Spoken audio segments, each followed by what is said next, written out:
Hello everyone. तो आइए प्यारे बच्चों, आज हम शुरू करते हैं कक्षा 8th का गणित का अध्याय नंबर 5 आंकड़ों का प्रबंधन। तो आपको बता दें, जो आपका प्यारे बच्चों नया सिलेबस है उसमें ये लेसन नंबर अब 4 हो गया है। तो हमने पिछले वीडियो में जो इसका पार्ट 2 था इसमें 65 नंबर पेज तक पार्ट 2 में कर लिया था। आज हम 66 नंबर पेज से पार्ट 3 शुरू करते हैं। तो आइए 10 नंबर पेज पर 10 नंबर प्रश्न है जो यहाँ पर लिखा हुआ है। रोजी को खिलौनों की दुकान है, रोजी की खिलौनों की दुकान है। वह 20 दिन में बेचे गए खिलौनों की संख्या यह है, यानी 20 दिन में जो उसने खिलौने बेचे। तो ये यहाँ पर लिखे हैं 5, 36, 17, 13, 2, 6, 24, 41 और आगे। तो यहाँ पर पूछा गया, उससे पिंकी ने पूछा कि तुमने लगभग कितने खिलौने रोज़ बेच पाती हो। रोजी क्या जवाब देगी। तो प्यारे बच्चों, अब ये रोजी के लिए बताना थोड़ा कठिन हो गया, क्योंकि वो रोज़ औसत कितने खिलौने बेच पाती है। तो लगभग कितने खिलौने यानी औसत माध्य हमने निकालना है। तो माध्य के लिए प्यारे बच्चों आप क्या करेंगे, इन सभी आंकड़ों का जोड़ कर लेंगे और इनको 20 से आप डिवाइड कर दें। जितना माध्य आपका आ जाएगा वो लगभग खिलौनों की संख्या रोज़ की होगी। तो यहाँ पर आपने इसको लिखकर जोड़ को कर लेना है। इसके बाद आगे लिखा हुआ है, रोजी ने बारंबारता सारणी बनानी शुरू की कि खिलौनों की संख्या बटा, यहाँ पर दूसरे में लिखा है मिलान चिन्ह।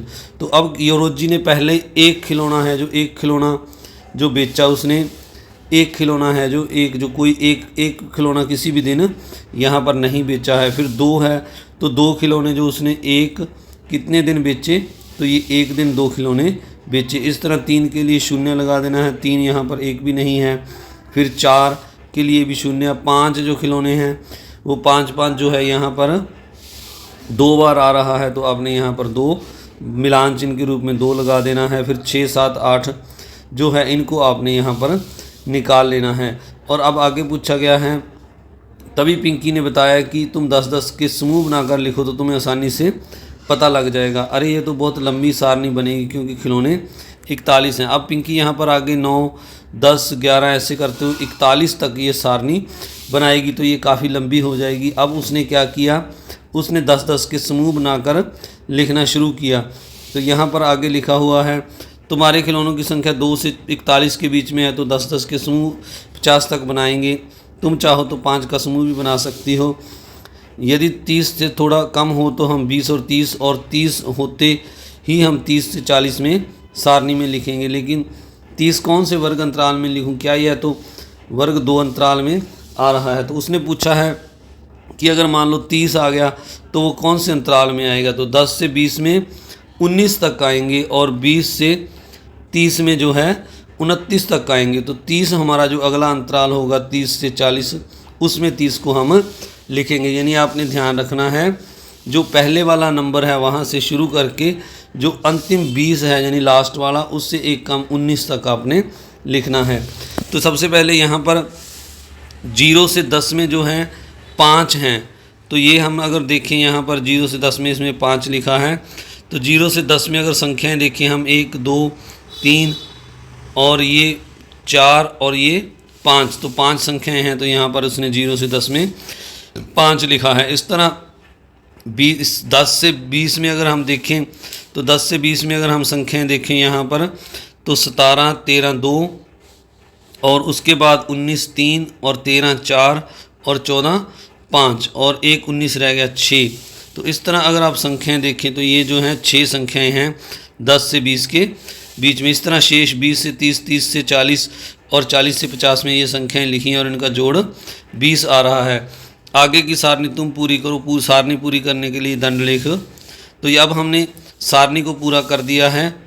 इसके बाद आपने ये एक दंड लेख बना लेना है। इस तरह से 10 तक 0 से 10 तक 5 हैं और 10 से 20 तक 6 हैं, 20 से 30 तक 3, फिर 30 से 40 5 और 40 से 50 1। तो यहाँ पर pहला प्रश्न है, कितने दिन 10 से 40 से 50 के बीच में खिलौने बिके। तो एक दिन। सबसे अधिक खिलौने कितने बिके, तो खिलौने 6 बिके। 10 से 20 के बीच में जो है 10 से 20 वाला ये अंतराल है सबसे बड़ा है, तो यहाँ पर 6 खिलौने बिके।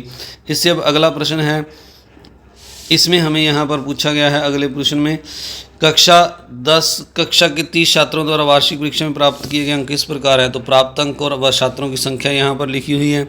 0 से 20 में 2, 20 से 40 में 6 और आगे इसी तरह लिखे हुए हैं ये। तो यहाँ पर पूछा गया कितने छात्रों ने 40 से कम अंक प्राप्त किए। तो 40 से कम इन दोनों को अगर हम जोड़ लें 2 और 8 को तो 10। दूसरा प्रश्न यहाँ पर है, पूछा गया है कितने छात्रों ने अधिकतम अंक प्राप्त किए। तो अधिकतम अंक 13 छात्रों ने प्राप्त किए। कितने छात्रों ने 40 से 80 के बीच में, अगर 40 से 80 में देखें तो ये 13 और 6 2 आ रहे हैं, इनको जोड़ेंगे तो 19 आ जाएगा। प्रथम श्रेणी वाले छात्र, तो जिनके प्रथम 60 से ज़्यादा अंक आए हैं तो वो 6 और 1 7 छात्र हैं। तो इस तरह आपने इसको पूरा करना है। इसके बाद 12 नंबर पेज पर है, चैनल को आपसे एक रिक्वेस्ट, अगर आप चैनल पर नए हैं तो चैनल को सब्सक्राइब जरूर करें, वीडियो को लाइक करें और अपने दोस्तों मित्रों में इस वीडियो को ज़्यादा से ज़्यादा शेयर भी जरूर करें। तो यहाँ पर लिखा है निम्नलिखित बारह सारणी में दिए गए प्रश्नों के उत्तर दो, 12 चित्र बनाओ। प्राप्त अंक और बारहमता, यहाँ पर लिखा है 0 से 10 में 15, 20 से 40 में 13, तो ये सारे आगे तक लिखे हैं। यहाँ पर पहला प्रश्न है वर्ग अंतराल का आकार क्या है। तो वर्ग अंतराल 0 से 20 यानी 20-20 का अंतर है। दूसरा प्रश्न है पौधे वर्ग अंतराल की निचली सीमा क्या है। तो पौधे नहीं, चौथे वर्ग अंतराल की निचली सीमा क्या है।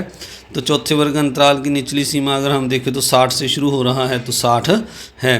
पहले वर्ग अंतराल की ऊपरी सीमा क्या है। तो पहले वर्ग अंतराल में ज़्यादा से ज़्यादा कितना है 20, तो ये हमने लिख देना है।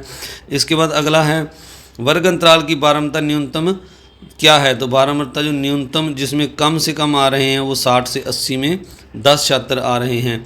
इसके बाद अगला प्रश्न है प्यारे बच्चों, यहाँ पर लिखा हुआ है किस अधिकतम बारहमता वाले वर्ग अंतराल कौन से हैं। तो 40 और 60 में जो है 20 बच्चे हैं, ये सबसे अधिकतम हैं। द्वितीय श्रेणी वाले कितने छात्र हैं। तो अगर हम 60 से कम वाले इनको जोड़ दें 20 और 13 को, तो ये दोनों का जो 33 आ जाएगा, द्वितीय श्रेणी वाले छात्र आ जाएंगे। इसके बाद आपने इसका ये दंडलेख बना लेना है, जो मैंने आपको पहले भी बताया आयत चित्र, इस तरह से आपने इसको पूरा करके बना लेना है। तो इसमें जो है यहाँ हम 15 तक लेंगे, फिर 13, 20, 10 और 18 ये नीचे वर्ग अंतराल लिखे हुए हैं। इसके बाद अगला प्रश्न है, इसमें लिखा है रीना द्वारा मेले में किए गए खर्च पाई चार्ट के रूप में इस तरह से दिखाया गया है। कुल 20-30 इनको जोड़कर 90 से आ गया। रीना द्वारा खर्च खिलौनों पर किया गया खर्च, खिलौनों पर खर्च बटा कुल खर्च। तो इसको हम क्या करेंगे 30 को 90 से डिवाइड करेंगे तो ये कुल खर्च का भाग आ जाएगा 1/3। इस प्रकार उसने खिलौनों वाले हिस्से में वृत्त के 1/3 हिस्से के रूप में दर्शाया है। तो जो वृत्त का जो है 30 वाला ये भाग दिखाया हुआ है।